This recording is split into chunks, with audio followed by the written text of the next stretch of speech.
And I see we have quite an audience today for the online live Zoom attendees, and of course there are attendees through the other live streams. So let's get this show on the road. We're going to have fun today. Welcome to the Nonprofit Report, your update on nonprofit organizations, issues, and leaders. I'm your host, Mark Oppenheim. Today we're chatting about the importance of zoos and the challenges they face with special guests. Dan Ashe, President and CEO of the Association of Zoos and Aquariums in Washington, D.C. Nick Dehejia, President and CEO of the Oakland Zoo in California. And Dr. Michael Adkesson, President and CEO of the Chicago Zoological Society and Director of the Brookfield Zoo. And a reminder to Zoom attendees that we will take 3 snap polls during the show. We'll announce results, and questions submitted through the Q&A function at the bottom of your screen will be included in our discussion. So thank you all for joining us. It's just great to have you. We're going to be having fun today talking about the real importance to conservation, to education, to connecting us with our natural world, that important role that zoos play. And you all attract 183 million visitors annually, right, Dan? Is that about right? That's about right, and that's the amazing fact to me is that's more than all the attendance at all professional sports combined in the United States. So NFL, NBA, MLB combined, our members' attendance exceeds that every year. It's just so amazing, and you're kind of the glue, the facilitator, the resource for the entire sector. So Dan, let's start off with you. If you could comment on why zoos are so important, why is there's this tremendous fashion. We know we're sports crazy in this country. We're more zoo crazy than we are sports crazy. And can we convert that energy into saving our planet, into saving the biodiversity of this place that we live? Well, and that is really it. I mean, people love animals. I mean, we all know that. And what we also know is that people are spending less and less time in nature. And so we hear about things called nature deficit disorder, right? So because we're increasingly urban creatures, we live in cities, we spend time indoors, we're increasingly looking into screens every day now, even in our work. And so zoos and aquariums represent an opportunity for people to make a connection to nature. And that's something that's increasingly valuable. It's rarer today. It's increasingly rare. And places like Brookfield Zoo and Oakland Zoo provide that opportunity for people to get out of their urban environment and visit a slice of nature and make connections with animals that are really kind of fundamental to our well-being as a species. And we're going to come back to some of the services that you provide, but Nick, let's go to you, because you have the daily task of opening this facility to people, but when you close the facility, it's not closed, right? You have another phase because you have living beings that depend on you to be fed, to be cared for, and you have to keep everything running financially. So could you just talk a little bit, talk us through the day at your zoo, that 24-hour day that never ends, right? That just cycles through. The lights never go off. Everybody doesn't go home, right? So you know what? I'm glad you mentioned that, Mark, because I think the pandemic really brought that to light. People thought we literally shut the lights off and we all went home. But obviously we have living beings that are there at the zoo. So you talk about the incredible animal care team that's there, the veterinary team, all of the support services. So yes, we're a business that operates for the visitors and our guests that come in. But once they go home, we always talk about our animals live here.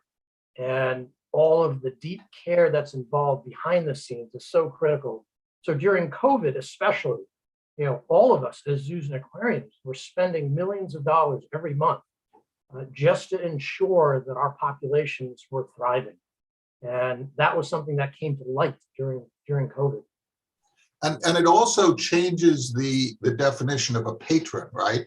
The patrons are not only the humans that come in, they are the animals that live there. They need to be served, right? It's not just about selling soft drinks when people are thirsty, and providing places for people who want to leave coats in particular locations, and ensuring that the environment is safe for the human beings. It's also ensuring that the habitats are not only safe, but they also are not creating stress. They're not creating trauma, right? Well, I mean, we talk about animals first in Oakland.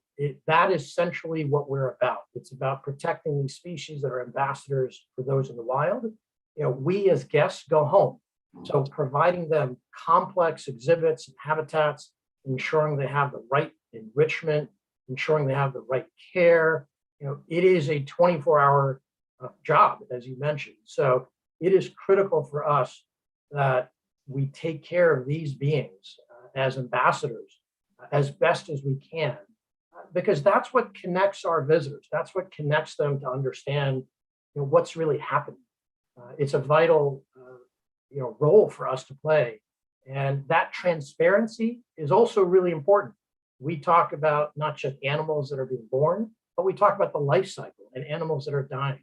And that transparency builds trust, and that trust builds connection. And that's what's critical for us to thrive. And Mark, I think that was a hallmark during the pandemic. At the beginning of the pandemic, we were worried about members, potentially failing, right? And how are we going to deal with this? Because it's not like a hurricane where we have a couple of day crisis where our members can all pull together and help an institution that's in trouble. They are all in trouble. But we didn't have a single member fail during the pandemic, and we didn't have a crisis where we had to be moving animals around, because they all held to that concept that Nick just mentioned, animals first, and they put the animals first during the pandemic, because the zoos and aquariums are where they live. It's their home, and we're really proud that they really did live that concept of animals first. And Dr. Mike, you come to this position from a really unusual and just wonderful place, right? You have built a career caring for animals that are in our care. Just talk a little bit about your insight into how the environment of a zoo needs to be shaped, and then so that the animal's health is safeguarded, and their psychological well-being. There's that aspect as well. You see this in whales and aquariums, but you also see that very, very, in the large cats and the large primates, in these even the smaller animals, right? Stress has a physical manifestation. Talk a little bit about your work behind the scenes, and then this idea of having somebody with that background now running a zoo. Yeah, absolutely. I think that's one of the key points that we really want to impress on people, is how much work goes on behind the scenes in caring for these animals, and the devotion of our care staff and their dedication. This last year and a half has been an incredibly difficult journey for many of our animal care professionals, and that they have continued to come to work 24/7 throughout this entire pandemic, and that is a difficult thing to do, and it was difficult for us to make sure we were taking the right safeguards for our staff as well as our animals.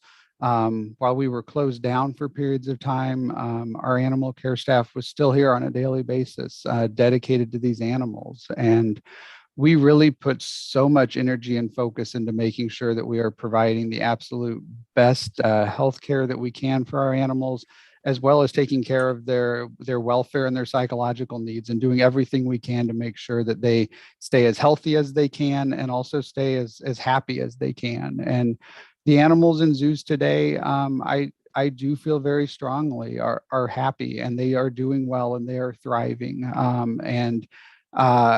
The same way that I know that my dog's happy to see me when I come home at the end of the day is the same relationship that most of our animal care staff maintain with the animals that they work with. And it's a very special relationship and a very special bond between our care staff and these animals. And it it really assures that we can keep these animals here for the purpose that they're here, to act as those ambassadors for their counterparts in the wild, and to instill a sense of conservation into our guests and our visitors. Mike, while we're with you, could you give us some insight? I'm just sort of tapping into your expertise as a veterinary professional. 3 snow leopards died of COVID-19 at the Nebraska Zoo. And it just strikes me that, in the run-up while people were joining, I talk about COVID, and I talk about the necessity of protecting each other, either through vaccinations, through masks, or a combination of both. Could you just talk a little bit about what the evidence says right now about transmissibility among species, and particularly in zoo environments? And what are we as visitors to do? Are we transmitting virus to animals by our behaviors? And it's a very big topic there in terms of the COVID effects in other animals. We know that many different species carry their own coronaviruses, and that many of those coronaviruses can transmit between species. It was a coronavirus that came out of wildlife that was responsible for the initial SARS outbreak many years ago. And so we've been on edge from the very beginning of this pandemic of, what is the possibility and the likelihood of this virus being able to transmit from people back into animals, where it may have health effects on those animals, or they may act as a reservoir that reinfects additional people. So from the veterinary standpoint, that's been very heavy on our minds from the very beginning. Fortunately, this virus has not played out to be a significant risk to many of our companion animals, our dogs and our cats in our homes. There's been some isolated cases, but it really, those animals do not seem to be playing any real part in this pandemic. But from the zoo side, we obviously work with a wide variety of different wildlife species, and we know that there are risks of many of those animals potentially being capable of being infected. So from the very beginning of this pandemic, zoos have been working to keep their animal care staff in masks, maintain distancing from certain species as best as possible. We've closed some of our buildings down to public access so that we're not putting people in close proximity to some of the animals that we presume are affected. Early on, a lot of that focused around apes and monkeys and animals that were, fairly closely related to people in the grand scheme. But what we've really seen play out in this is that it actually seems to be some of our big cat species and some of our other small carnivores that are actually at some of the highest risk of developing clinical disease from COVID. And as you mentioned, this played out in a very tragic way just within the last couple of weeks with 3 snow leopards succumbing to the virus and dying. But we've seen outbreaks in many other zoos around the country in their, some of their carnivore populations and their big cats. We have fortunately been able to work with Zoetis, a veterinary pharmaceutical company that has put together a vaccine against COVID that is specifically targeted for animals. They have a long history of working with other coronavirus vaccines for other diseases in animals. So this was a very good opportunity for them to be able to put something together in a fairly quick timeline that we've been able to get into our animals. And most of the zoos in the United States are at this point either have full vaccines into all of their susceptible species or are working down that pathway. And that does seem to be helping to keep our animals safe. Thanks so much, Mike. And we can do our own part by getting vaccinated and being careful around animals. I'm sorry. Go ahead, Nick. Yeah, I guess, Mark, if I can just jump in, and what Mike just said is absolutely right. I mean, we are dealing with right now the downstream effects of COVID. So yes, we are all vaccinating our animals, and we were fortunate in Oakland to be among the first to do that. But we all really need to be talking about the upstream effects of where this is happening and why. That's the Glasgow conversations around global warming and climate change. We're talking about needing to talk about deforestation of lands, the fragmentation of lands. I mean, that's where it begins. And that's the reason we're in this situation. So as much as we're focused on the critical care today, not only of humans, but of the animals, as conservation organizations strong, we are also focusing on the upstream effects and being a part of that solution as well. Yeah. So let's talk a little bit about that, and let's first we're going to go to you, Dan, and we're going to let's talk a little bit about the zoos. We got a question which actually feeds into this whole topic, and that is the role of the AZA in accrediting zoos and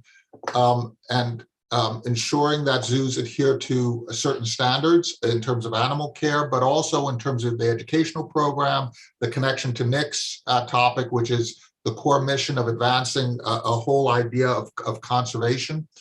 So we got a prompt from John. John, thank you very much. That basically says, please discuss the difference between AZA accredited zoos and aquariums and other zoos and aquariums. So could you just walk us through this whole idea of why accreditation, why adherence to standards are important? And there's some obvious reasons, right? Health and care of the animals and so on, but there are other reasons as well. And the difference between accredited and non-accredited institutions. Yeah, so when you think about AZA, the foundation of our business is we're an accrediting organization, and basically that means that if you're among the 241 AZA accredited members, you're at the very top of the game in the zoological profession, and our accreditation does put an emphasis on animal care and welfare, obviously, because our members live on that reputation of that they put the interests of animals first.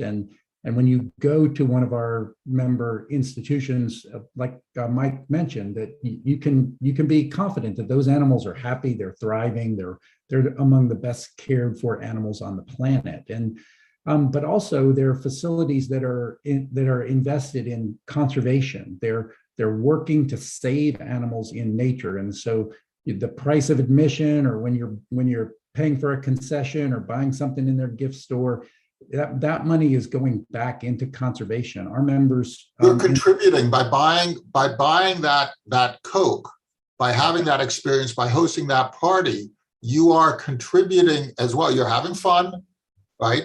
You're quenching your thirst, but you're also contributing to the conservation and research mission and the care of those local animals. Yeah, in 2019, our members collectively spent $230 million in direct support for field conservation, on the ground field conservation.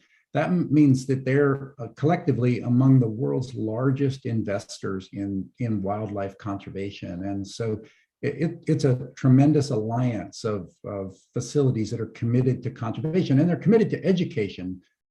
Talking to people. So when they're visiting our member facilities, they're learning about animals, they're learning about what's happening to animals in nature, and they're learning about what they can do about it.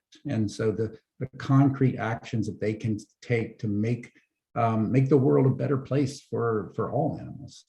And Nick, in terms of your audience and the shape of your audience, we just completed our first poll. We have the second one going on. About 50% of the people said that they had visited zoos in the last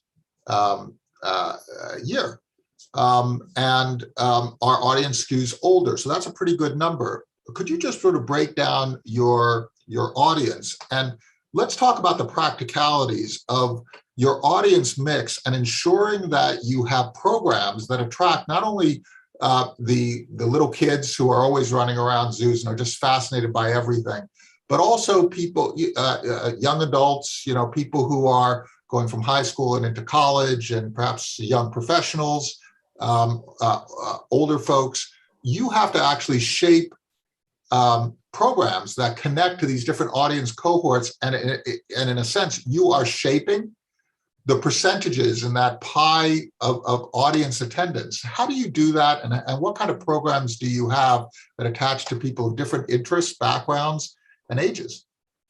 Yeah, I mean, it's a great question. Obviously, our core audience is certainly families with young kids. And so historically, we've always developed programs for elementary school kids, and rightly so, because our first task is to make sure that young kids just love and appreciate animals. It all begins with a love for an animal. And once that appreciation, love is created, then we can bring them along the spectrum. It's no longer about tails and stripes. It becomes more about ecosystems and habitats. It becomes about global warming. But we have expanded, in Oakland, along with all of these zoos and aquariums, developing programs for teenagers, as well as high school kids and even seniors. So we can start talking about, for example, biology of California condors, a program that we have with bison. And this fascinating finding in the California condors that they can reproduce without mating, right? I read that. It was just amazing. Could you just talk a little bit about? Well, I mean, and that's the incredible research as well coming out of all of our institutions. We as zoos were right there to protect and save the California condors from complete extinction. And now, as we are reintroducing them and caring for them, that research that is developing, coming out of San Diego Zoo, our partners and across really the states, we're poised, right? We are the ones, as Dan mentioned, not only are we contributing hundreds of millions of dollars, but we, in effect, could be the last Noah's Ark of saving these species. And so our work critically, locally, nationally, even internationally, is what is protecting these species in the wild. Joe Kleiman just made a comment about your zoo, Nick, and he said a few years ago, Oakland Zoo opened its California Trail exhibit, which features limited selection of tentpole species in larger than traditional habits. Traditional zoo habitats. And he was asking, is this a trend that we're seeing in the zoo community of having a limited number of representative species, really investing in these exhibitions or exhibits and experiences that provide a sort of a guided experience that transforms our knowledge as visitors. Just to comment on that, thanks for the question. What's important to us is, people think of us as zoos, but so often we are in many ways sanctuaries. We are populations of animals that are living forever in our institutions. And so the care for these species, obviously, size of exhibit is important, but the complexity of that exhibit and how we care for them. So oftentimes that creates the choice. More animals, less animals. How do we do this appropriately to give them and replicate the kind of environment that they would have in the wild? So there is a shift happening across our industries. And people, I think, have a lot of misinformation about what we do. So this is a trend that's happening, certainly something that we're pushing as well.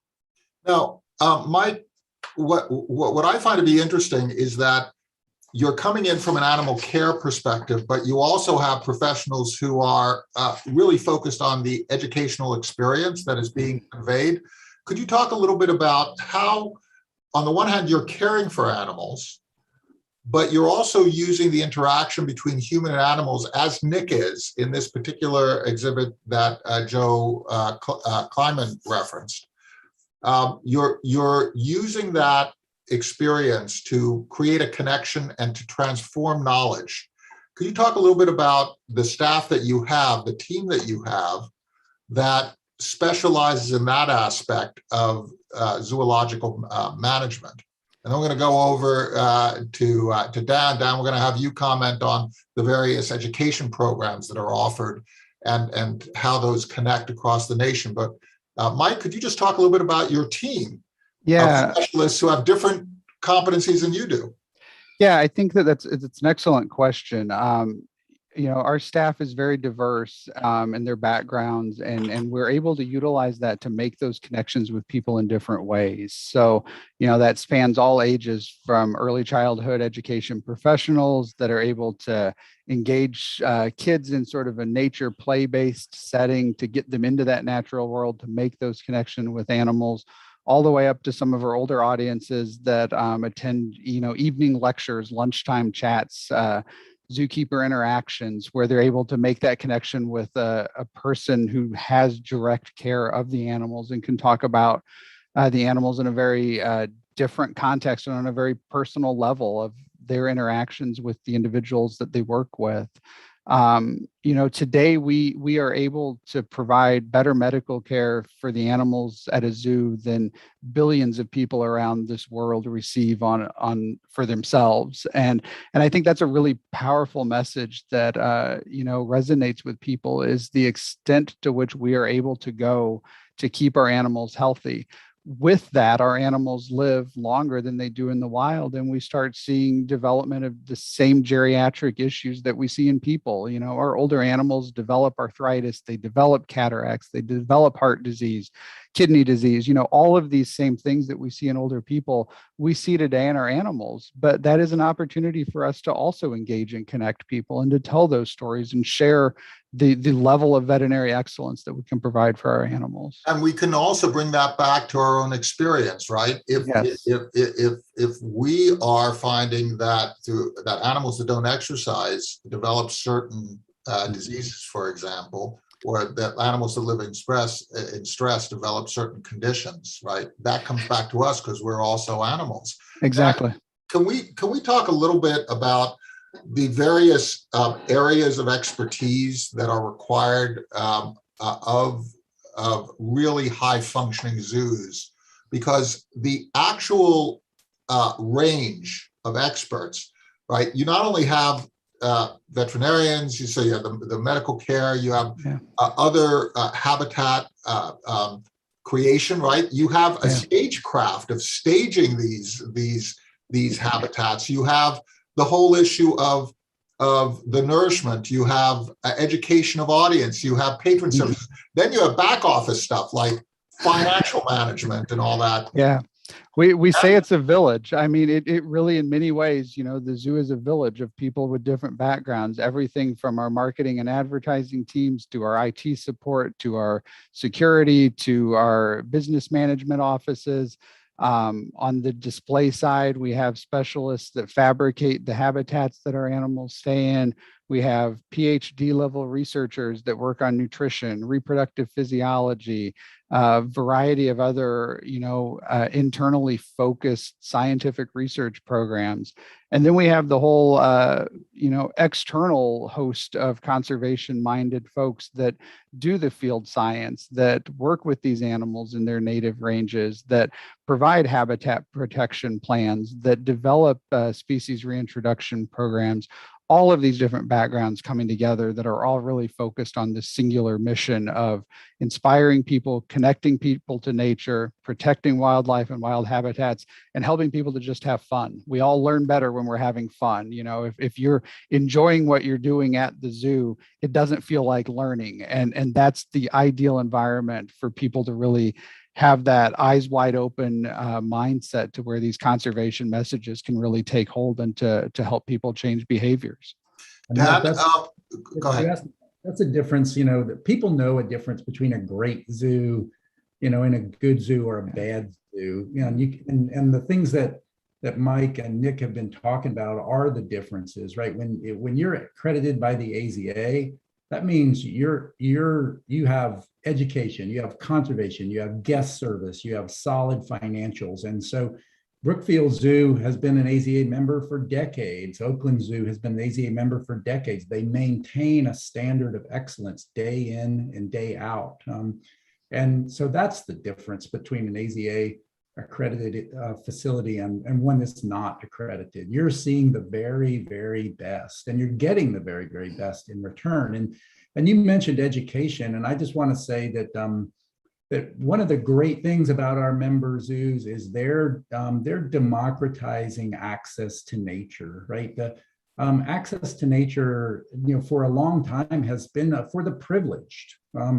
And, if we said that if you want to see an elephant, go to Africa and see an elephant, that means that some fraction of 1% of people would have that privilege. And, if you were growing up here in Anacostia, on the other side of the Anacostia River in Washington, what's the chance you would ever see an Asian elephant? Probably pretty small, but you can get to National Zoo. And you can see an Asian elephant, you can see a panda bear, you can you can see animals that you would never have the opportunity to see. And so what our members offer is really an equality in access to nature that is increasingly important today. So I'd like to stay with you, Dan, and then go to Nick. I'd like to talk a little bit about the technicalities surrounding accreditation, because one of the things that's fascinating is how accreditation actually works. It's not a top-down process, right? It's an inside-out process. It's members helping members. So could you talk about your accreditation team and your accreditation process from the point of view of the administration of accreditation? And then Nick, could you talk about it from the point of view of participating in that process, both as an accredited organization, but also as a resource to AZA accreditation? Dan, let's start with you, and then we'll go over to Nick.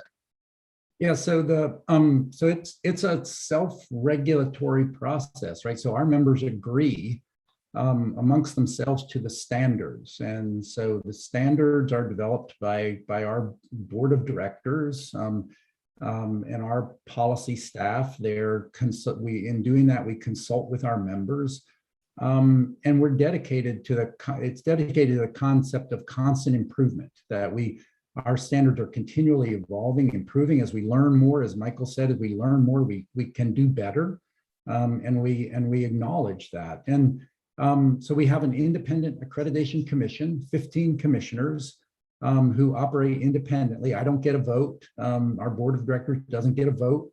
Our members are subjected to the standards. They're required to go through accreditation every 5 years. They are visited by an inspection team, usually 3 to 5 people, usually visiting the site for 2 to 5 days, depending on the size of the facility. They go through every portion of the facility, top to bottom. They talk to employees, they talk to boards of directors, they talk with guests to get a full knowledge of what's happening at the facility. And the Accreditation Commission, as I said, acts independently. They make the decision about whether a facility meets the standards or doesn't meet the standards. And so it's a rigorous process of review. And Nick, when the accreditors arrive, is there a welcoming sense or a sense of dread? How is that unfold? Well, it's probably a little bit of both on the staff side, on the management side. I would say, yeah, it is such a rigorous process that we go through. But, I will tell you, with technology today, it feels like we're getting accredited by our guests every single day. They are telling us on social media what we should be doing, whether we like it or not. And people don't hold back, right? That's for sure. People don't hold back. So, being part of the AZA of the highest standard that exists is incredible. And our guests respond to that. They know that, we are doing things really well. Certainly amongst the 240 accredited institutions, we're constantly sharing information about what we're doing, what we're learning. And that's the beauty of the AZA and the camaraderie. We're not competing with each other. We're all in this together. So from an accreditation standpoint, yes, we sweat a little, as we should. But it's that connection and that interconnectedness to each other that becomes really important. And so, it's an opportunity to not worry about it, but to thrive on it and to learn from it and to be the best that we can. So, we're gonna go to you, Mike, and then we're gonna end up with Dan, because we're coming to the end of our time. We completed 2 polls. One, we asked about learning about conservation. How do you mostly learn about wildlife conservation? We found 25% said zoos, but most people were talking about watching conservation documentaries. Shows like Nature, the David Attenborough's amazing series, and then we also asked about the values of zoos. And then what was interesting is that 60% of people said that it's conservation research, habitat protection, and so on. So you have this really interesting side, which is learning zoos sort of, but not so much. But in terms of the value, it's really in conservation. Is there an opportunity here, Mike, to provide a in-person experience that is even richer? And what are you doing to think into the future of that in-person experience? Because we're so overwhelmed with our devices and our electronics and our screens and so on. But people are saying that they're still learning mostly about this through screens. Are you evolving your programs in ways that make that in-person experience even more enticing? Yeah, I think that, it's an interesting thing because we all learn from these nature documentaries. We all watch them. And I mean, you're watching a 30-second clip of a video that, may have taken 4 weeks to actually get that 30-second charismatic shot that, provides that powerful message. And, it's a great thing. We all learn from that, but there is no replacement to seeing some of these animals up close and having those emotional connections to them in the moment. The challenge for us is reconciling those two things and being able to adapt our media efforts to where, you are looking at the animal in person, but you're also able to see that video screen that's showing that amazing behavior that the animal can do, or, being able to have an app that's alongside you as you walk through the zoo. And I think that's where, zoos are really evolving a lot, and we're doing it quickly in terms of figuring out how to mesh this digital world that we all live in with the actual animal right there in front of you, and how we utilize our staff and our educational efforts to help people make that emotional connection that is so powerful for people, and to reconcile that with this incredible digital realm that we all live in today, and the material that contains. So I think it's absolutely an opportunity. It's just a great answer, right? This whole idea of making knowledge more instantly accessible, using different tools. Dan, we're going to give you the last word. What is the future of zoos? How do we evolve these institutions to continue this audience engagement and then allow us to actually take action through this experience? Well, I think I'll begin or end where we began, Mark, and say, I think the future of a modern accredited zoo is extraordinarily bright. People love animals. They're coming to our members in increasing numbers. We're seeing that, a post-pandemic surge in visitation, really. And so people are anxious. They want to be close to animals. And we have the opportunity to help them do that in a respectful, ethical, important way. And we have the opportunity to engage them in the lives of those animals and their relatives in the wild, and teach them about how they can engage in conservation. And we can have the opportunity to do conservation and to really help save animals from extinction. So modern aquarium and zoo, I think the future is incredibly bright. We learned a lot during the pandemic. We've evolved our business models. We just talked about online. Our 183 million visitors here in the US, you can multiply that by several orders of magnitude in terms of their digital reach. More than one time during the pandemic, I had someone say to me, on a Zoom call, "Oh my God, thank you so much tell Cincinnati Zoo, thank you so much for their safari, Facebook Live safari. It gives me an hour every day. My kids are glued to the TV." And so I think our ability to reach people, not only at the zoo or the aquarium, but through an online audience, incredibly important in today's world.